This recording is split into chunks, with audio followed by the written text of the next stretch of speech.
fighting this weekend, May 23rd, live pay-per-view, UFC 187. Take it away.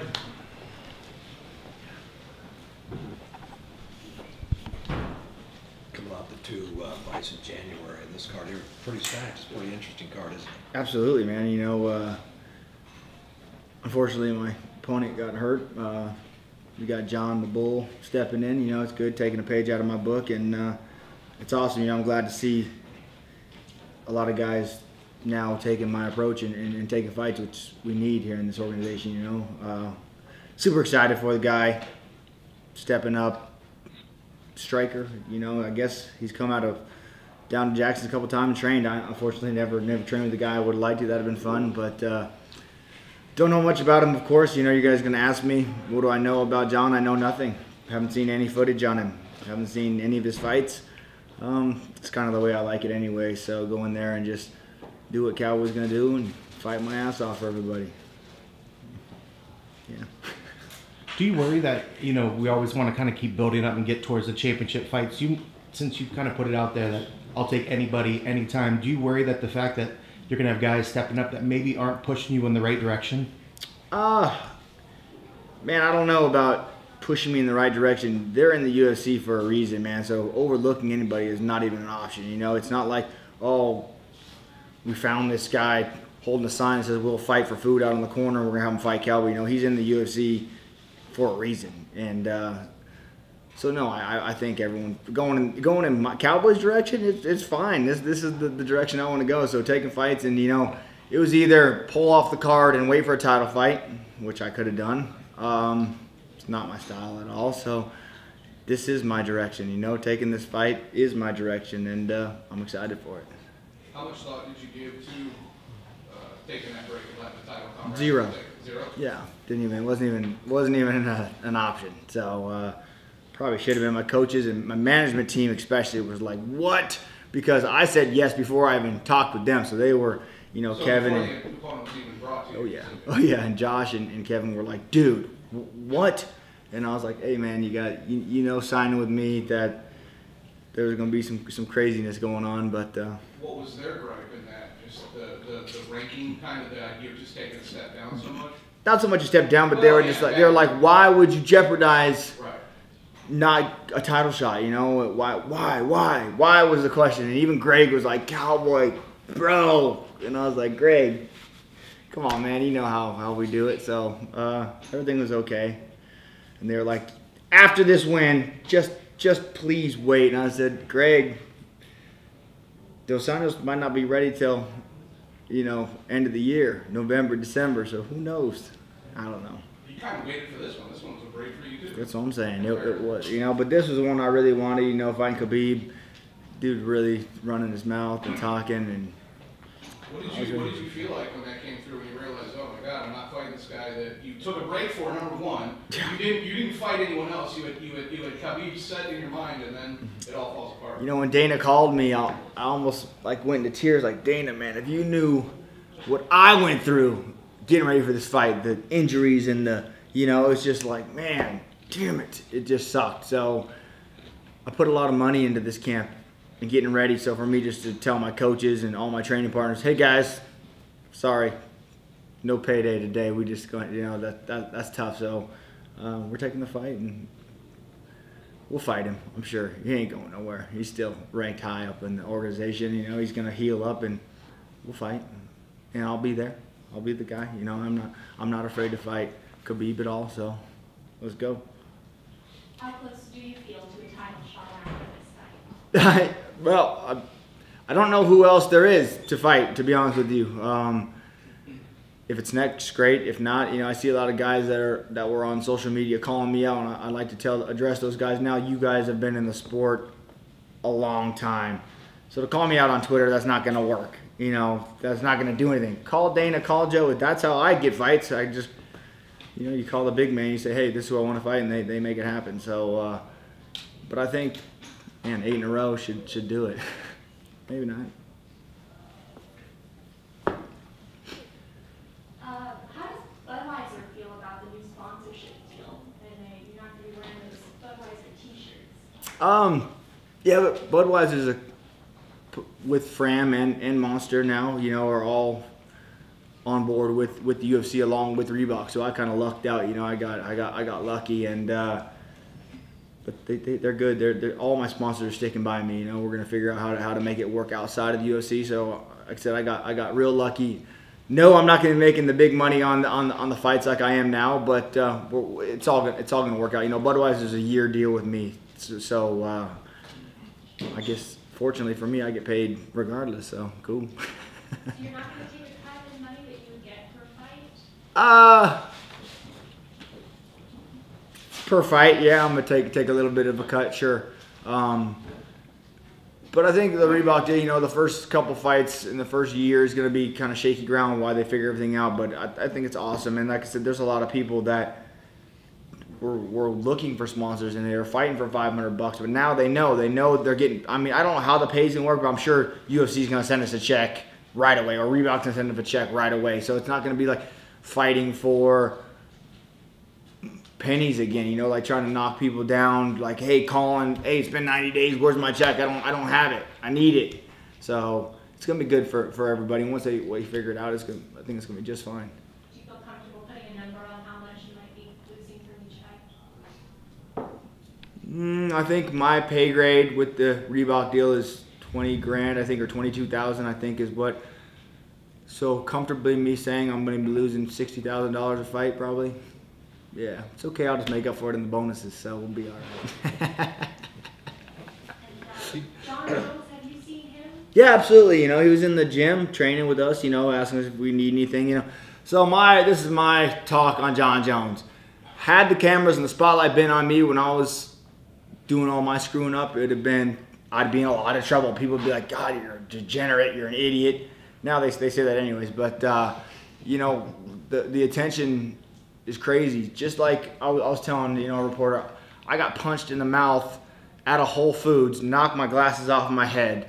A guy, you know, I was texting on the phone walking across the crosswalk, me and Lindsay, guy honking. She's like, you know that guy? I said, I don't know who that is. I just didn't pay attention. I went to my car. They come running over, running their mouths, and dude just smoked me and blew my glasses off my face, and I was fucking livid, man. I just seen fire in my eyes. I look at Lindsay, and now where I am having to deal with all the, you know, the boat incident of me going through all this, you know, I just bit the bullet. I told the dude, today is your lucky day. And he goes, yeah, I bet it's my fucking lucky day. And I was like, dude, if you touch me again, I'm not gonna be able to control it. But I'm gonna bite this bullet. I'm gonna get in my car, and we drove away, you know. So just the maturity of where I am now and being in the public eye now, I can't just, when I'm driving my truck and I road rage, I want to get over and beat people up all the time, but, you know, I just can't do it. So, you know, John is just young. He's got a lot of money and making the mistakes, you know. He should have hired a driver, absolutely, but he didn't, and now, you know, just he's in the public eye, so it's tough. And like I said, just the maturity where I am now, being able to not make those bad decisions, I guess, is where I am today. So, which is good. You know, 2 years ago, I'd have definitely made bad decisions. So I don't know. He's gonna bounce back. Kind of segueing from that, the Nevada Athletic Commission, that new almost zero tolerance drug policy. Talk a little bit about that when you read through that and heard that. I'm 100% happy with zero. I think it needs to be zero. I think zero tolerance means you're gone. You're done.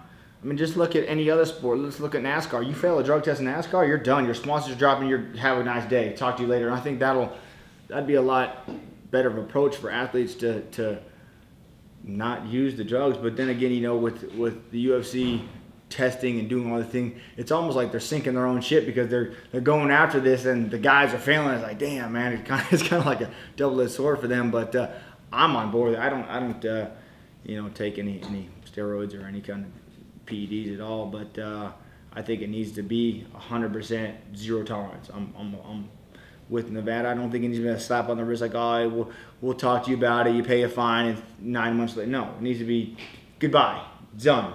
You know, depending on circumstances, of course. But I think there shouldn't be any issue of anything. Well, you look at like the NFL, NBA, absolutely. All these. I mean, now it's like the combat sports. It's the strictest now, isn't it? Sure, and absolutely it should be. I mean, just look at NFL and look at the assault charges and stuff that are happening. That they say, no, done. You're done until we resolve it. And I think that's what it needs to be. Absolutely, you know, across the board. I don't think there should be any leeway or anything at all. Do you ever sit back and wonder how many of the guys you fought have been on PEDs? Is that ever something you kind of like say, damn, that guy when I lost to him, or when this happened, or anything like that? No, I don't care. If you want to use shit, come on, bring it on. I don't give a shit. I'm eating fruit rolls and drinking Budweisers, man. That's where I started, and that's where I'm gonna end. You know, I've had the opportunity for people to say, here, take this and try this. Like, nah, because what if the day comes I can't take that anymore? They're not gonna take away fruit rolls and beer from me. That's for damn sure. So they might. Do you think you have the feeling of most fighters? Your thoughts there? Or?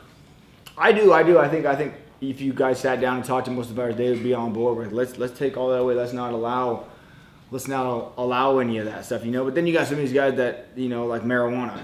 I don't smoke marijuana, but I think it's not. I don't believe it's a drug that you want to get high and fight. Sure, I don't feel like that's gonna benefit you any, you know. And if you want to smoke weed, you know, they're legalizing it in states across the U.S. now, you know. And I'm a fan of pot, you know. But I probably shouldn't be. I don't even smoke pot, but I mean, I just don't think. I think if people want to use it for medical use or to calm or for pain, or I believe you should be allowed to. So marijuana, yes. Cocaine, other drugs, no. You know, I was looking at those 4 or 5 tiers that the Nevada Athletic Commission came out with. Each one, whether it's a 4th or a 3rd offense, banned for life. Yeah, absolutely. I mean, number 1 needs to be banned for life. That's what I think. You know, no, you shouldn't be able to get caught busted with steroids and then give you a break. Like, well, okay, you were fighting for a world title, you were using steroids. We're just gonna strip your title, give you a break, and let you come back. No, absolutely not. You want to cheat, you're done. That's it. So that's my take on it. What about like an errant supplement? You get that a lot, right? Like, oh, I took this and it was in this protein. So yesterday I went scuba diving, right? The lady came and handed me a pill. She's like, take this, it'll help you with it's all natural, it'll help you with your sinuses. And I was looking at it like, no, I'm not gonna take it. Yeah, it probably maybe would have benefited me, helped me out, but I was like, man, if I pop because something stupid on here, but yeah, Aaron, I understand, but you should, before you take it, snap a picture of it. We have UFC doctors, man, on call. Is that something you've had experience with? Absolutely, yeah. Dr. D, man, I'll just take a picture, send it like, is this okay? Can I take this? Either yes or let me look into it. You know, there's structure and there's people in place for that exact thing. So if I fail a drug test and I'm like, oh man, it must have been in the supplement I was taking, that's zero tolerance. It needs to be, Cowboy, you're a grown ass man, you're fucking 32 years old. There's no, oh, I didn't know. Yeah, bitch, you knew. You know what I mean? You fucking knew. So figure it out. So yeah.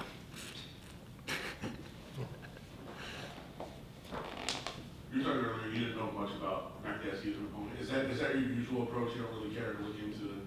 Yeah, I mean, I won't watch it, but I've actually never even seen Makdessi fight live. I haven't even had like Khabib. I've seen him fight a couple times. You know, John, I've never seen. Period. I don't. I really. When Dana told me the name, I was like, yeah, I don't know the name, but great. You know, that was kind of my outlook on that. Would you? Obviously, you don't think about losing, but when you say, you know, something like that, obviously that's going to get, you know, that's going to be out there that you never heard of, you don't even know his name. Yeah. So does that make it more risky for you going into the fight to say like, I don't even know who this is? I don't want it to sound like that. Like I don't even have the time to look the guy up. That's across the board with everybody. You know, it's not just like, oh, I don't know who's this guy. No. By no means am I not taking him serious. I don't care what he's gonna do. I mean, I know what I plan on going out there and do. You know, my wrestling's on point. My striking and jiu-jitsu are where they need to be. I feel confident across the board. So no, I'm not concerned. Would you consider the Cormier-Johnson fight a true light heavyweight championship fight? Sure. I mean, John fucked up, stripped him his belt. So now that's who's next. So absolutely, that's who's in line. So yeah, I believe it is. You know, I think Anthony Johnson worked hard to get where he's at, man. The guy's on a tear, and they didn't really have any. I mean, who's next other than the guy that just fought for us? So sure, absolutely. I mean, on paper it is. On paper, sure. Isn't that what we're here for, though? For the paper?